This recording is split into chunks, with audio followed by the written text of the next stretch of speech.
third day of kind of a recap. It was an interesting day. It got a little bit more interesting once you left Web. So Oh, okay. kind of play around with or talk about what happened and what didn't happen. For those who are brand new to our little recap game here, um, we're doing a classroom operating system at Von Tobel Middle School. Shout out to Von Tobel. I don't even know what their is it Tigers? I think it's the Tigers. I know that sounds right. I think it's the Tigers. But shout out to Von Tobel and their newly appointed principal, Cecilia French, friend of the program. Uh, anyway, today, if you're following that, like the design thinking milestones, Monday was empathy, Tuesday was kind of analysis, and today was daydreaming, really thinking about what could happen with this system that people are building. And it was fascinating to see people surprised by the things they were able to produce. So, Webbs, were there any ahas or like things you took from today's session that you would like to highlight?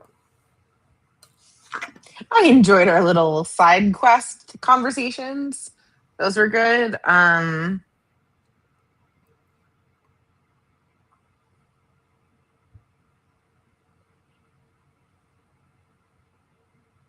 I nothing I can think of off the top of my head. Like So, I enjoy the I think a lot of what I like about this always is getting to know the participants and their experiences and think and seeing where they'll take an idea and go someplace I hadn't thought about uh, because, they have a different lived experience than I do. They teach different things than I did.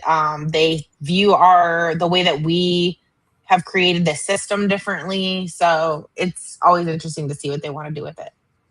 so I came in a little frustrated this morning. Like some things happened before we went to kind of like threw me off my game a little bit. So we did not start with the tree map that we should have started off. That should have led them into the commercial creation of that little commercial. And it was obvious that that scaffold was necessary in order to get them to a place where they would get produce a commercial.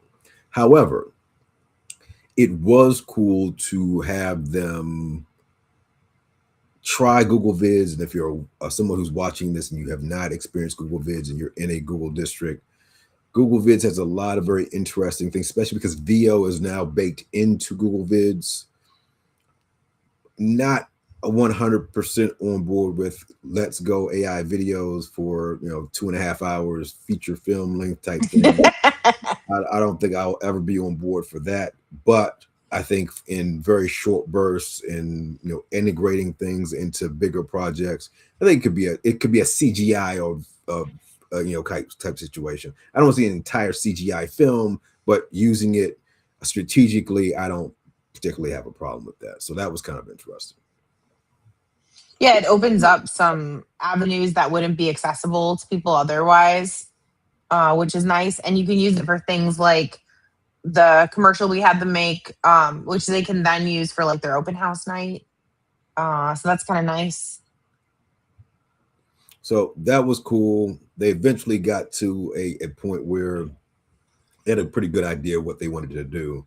And the stress then was accumulating things that were relevant to their teaching philosophy and their course creation and placing those things in what is now Gemini Notebook, what was referred to as Notebook LM. And that was kind of a fascinating project because of the conversations that it surfaced in terms of um, scheduling. So just like, if we did it from the microcosm, what does your school bell schedule look like? And really having to deal with that particular situation. Um, Not only that, but uh, what does the district calendar look like as opposed to the student to the teacher calendar? Having to mitigate those things, looking at your standards, pacing guides. We have a couple participants who do not have traditional courses. They have elective type courses that do not have a pacing guide that was created and kind of overseen by the larger school district, and them having to try to make it kind of make sense of what am I going to do in what order and what does that look like when I lay everything out. I thought that was a kind of a fascinating kind of exploration for their, a participant who had access to district creative pacing guides versus one that did not. And then we got into really got into tools and design kind of concepts. We talked a little bit about classroom cast. If you're a Clark County School District teacher, you have essentially what is a YouTube tool that many teachers do not utilize at all, but it is available there if you want to keep your things off of YouTube and in like a, what would it be, a safer space? Like, how would you articulate what Classroom Cast offers a classroom teacher in Las Vegas? I mean, one, it's an underused tool. It's nice that it has that sort of closed garden option, so you're not opening it up to the wider world. I believe you can schedule your streams, correct? Is there a limit on how much space or how much you can have there? I don't believe there. I mean, I've never run into an issue with. I mean, I've thrown huge hour and 15-minute videos up there. For those who weren't aware, the way that I kind of exploited Classroom Cast was during the pandemic. Myself and the other specialists at our elementary school essentially created a Sesame Street program and reran those programs. We ran hour and 5-minute videos 6 times a day for every last one of our grade levels, and never ran into any problems in terms of bandwidth or storage. So in the grand scheme of things, I would assume that teachers could do quite a bit of streaming and hosting on Classroom Cast.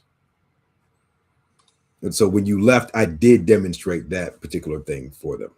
The collaboration opportunities are nice with Classroom Cast. Like if they cross pollinated with some other teachers across the district, that would give them an avenue to be able to collaborate and build things together and then publish them there for both classes or multiple classes. That would be cool. That would be absolutely. You do like an awards show. It's really cool. You could do a situation in which one of our participants is doing video games. That would be opportunity to do feedback and review sessions in a closed loop where you could do that with other schools. There's lots of possibilities for that particular thing. In addition to the fact that when you left, one of the things that we did was explore Canvas quite a bit. And so again, Canvas is still the tool that lots of the secondary schools are going to be, drawn to. And so exploring Canvas, the Classroom Cast integration into Canvas was something that we looked at. In addition to, we talked about SCORM files today. Oh, interesting. How did that come up? Well, I was just like, it's generally when people do Canvas coursework, they don't do like the weird, strange, let's be provocative with it. It's kind of, hey, here's a page and do stuff. And so I was showing them all of the things that were displayed and all the available tools that could be displayed as well. You just kind of caught us with the Lucid chart and things like that. But the SCORM, I kind of showed them some tools that I use to build SCORM files, so you get some of that interactivity and some of that, the sexy movement and stuff inside of the web pages that kind of gives it a professional look rather than you just put some stuff on a page. And so we had a couple of people who said that they'd be very interested in exploring that. That was pretty dope. And investigating the integration of Adobe, the Adobe the LTI tool. Yep. So that was kind of cool. And what we did that was kind of the piece de resistance today was using Google Gemini with their notebook LMs to design a gem that would explain their teaching philosophy to another teacher. And that was kind of where we left off today. And that was very interesting because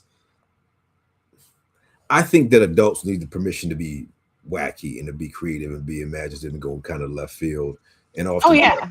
you know, I mean, you gotta figure like by what, third, fourth grade, most of that be silly, go off into left field has been pushed out of us in favor of the right answer. So adults don't get a lot of opportunities to be able to just goof around and do something silly, I think like the peanut butter YouTube comment. beyond that, it's like, yo, uh, not just opportunity, but permission, I guess, to be odd. Like for example, today I wanted my gym to speak like somebody who was influenced by 1990s boom bap hip hop.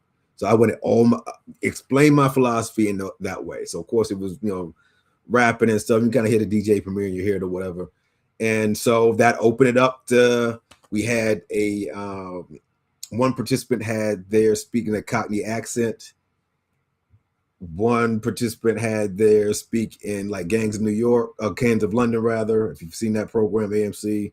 And we had I forget what the another participant had, but it was super interesting. And then the one participant had to speak in the Cockney accent, actually read it aloud in the Cockney accent. It was like this performance. It was really cool. But really getting to the point where if I was absent and a guest teacher needed to have my philosophy explained, I could have it explained. You probably don't want it in a Cockney accent, but in some way that would allow that person to be comfortable exploring, whatever the expectations were in that instructional environment. Indeed. Super interesting. So, like in terms of your takeaways from today, anything?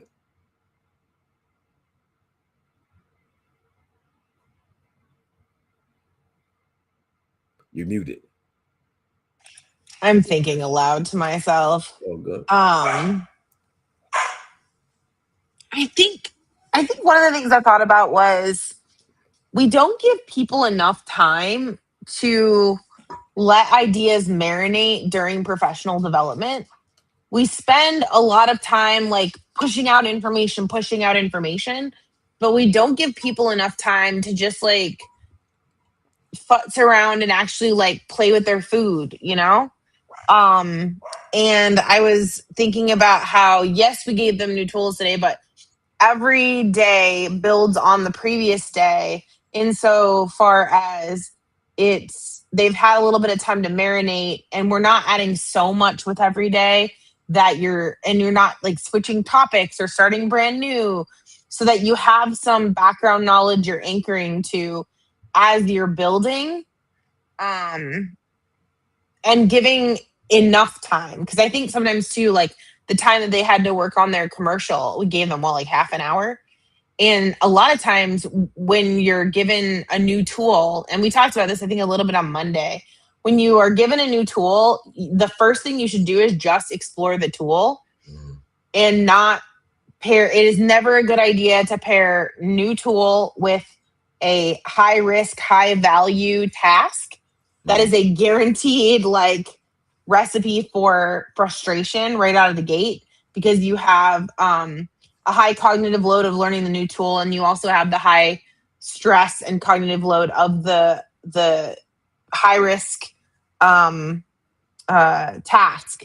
And I think that giving them that time to dig in and work with Google Vids and build out their commercial and ask questions and slow down the pace a bit when they're working during that time. I think that is hugely beneficial when it comes to having things actually sink in versus rushing. And I think that's also something that is worth taking back to a classroom and giving kids that same space to kind of sort things out. Absolutely.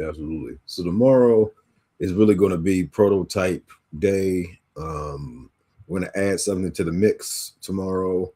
Really, they're going to look at branding and a brand kit based on the things they've uploaded, but they're also going to do something with that brand kit and see what those colors and things look like. and then have by the end a functional, like a Google Gym like we did last time. So they'll have about we'll take the 3 hours and really just push them to make and explore, make and explore, make and explore. So that Friday when we do the slopped activity at the end, it should be kind of cool. But it was really fun. It's great to get to know people as well and become friends with new people. And they seem to be they're very garrulous and very motivated crew as well. Like these are people who definitely want that to grow their practice and to see how these tools can work in their learning environment. Anything else to add to the good for the good of the people? I don't think so. I'm looking forward to tomorrow, and seeing, what comes next. Indeed, indeed. All right. So short recap today, about 15 minutes is cool. We will see you tomorrow for day four's recap. All right. Bye.